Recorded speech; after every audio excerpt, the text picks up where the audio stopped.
ஏசாயா 25வது அதிகாரம் 6ஆம் வசனத்தில் இருந்து 10ஆம் வசனம் வரை. படைகளின் ஆண்டவர் இந்த மலையில் மக்களினங்கள் அனைவருக்கும் சிறந்ததொரு விருந்தை ஏற்பாடு செய்வார்.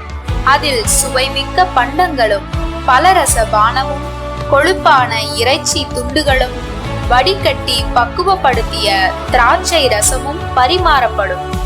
மக்களினங்கள் அனைவரின் முகத்தை மூடியுள்ள முக்காட்டை இந்த மலையில் அவர் அகற்றி விடுவார். பிற இனத்தார் அனைவரின் துன்ப திகிலை தூக்கி எறிவார். என்றுமே இல்லாதவாறு சாவை ஒழித்து விடுவார்.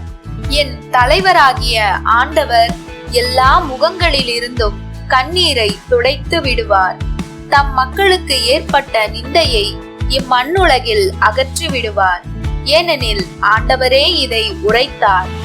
அந்நாளில் அவர்கள் சொல்வார்கள், இவரே நம் கடவுள், இவருக்கென்றே நாம் காத்திருந்தோம், இவர் நம்மை விடுவிப்பார். இவரே ஆண்டவர், இவருக்காகவே நாம் காத்திருந்தோம், இவர் தரும் மீட்பில் நாம் மகிழ்ந்து அக்களிப்போம். ஆண்டவரின் ஆற்றல் இம்மலையில் தங்கி இருக்கும். எருக்குழி நீரில் வைக்கோல் மிதிக்கப்படுவது போல் மோவாபு அவரால் மிதிக்கப்படுவான். மத்தேயு 15வது அதிகாரம் 29ஆம் வசனத்தில் இருந்து 37ஆம் வசனம் வரை. அக்காலத்தில் இயேசு கலிலேயா கடற்கரை வழியாக சென்று அங்கே ஒரு மலையின் மீது ஏறி அமர்ந்தார். அப்பொழுது பெருந்திரளான மக்கள் அவரிடம் வந்தனர். அவர்கள் தங்களோடு கால் ஊனமுற்றோர், பார்வையற்றோர், உடல் ஊனமுற்றோர், பேச்சற்றோர் மற்றும் பிற நோயாளர் பலரையும் அவர் காலடியில் கொண்டு வந்து சேர்த்தனர். அவர்களை அவர் குணமாக்கினார்.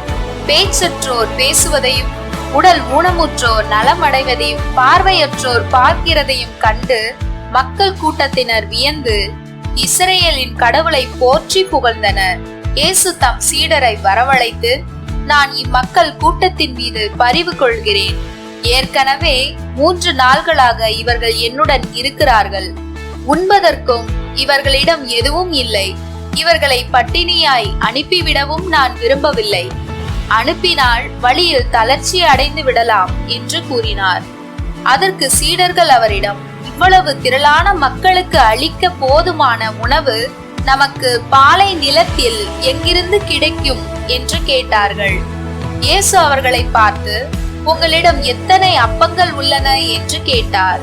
அவர்கள் 7 அப்பங்கள் உள்ளன, சில மீன்களும் இருக்கின்றன என்றார்கள். தரையில் அமருமாறு மக்களுக்கு அவர் கட்டளையிட்டார்.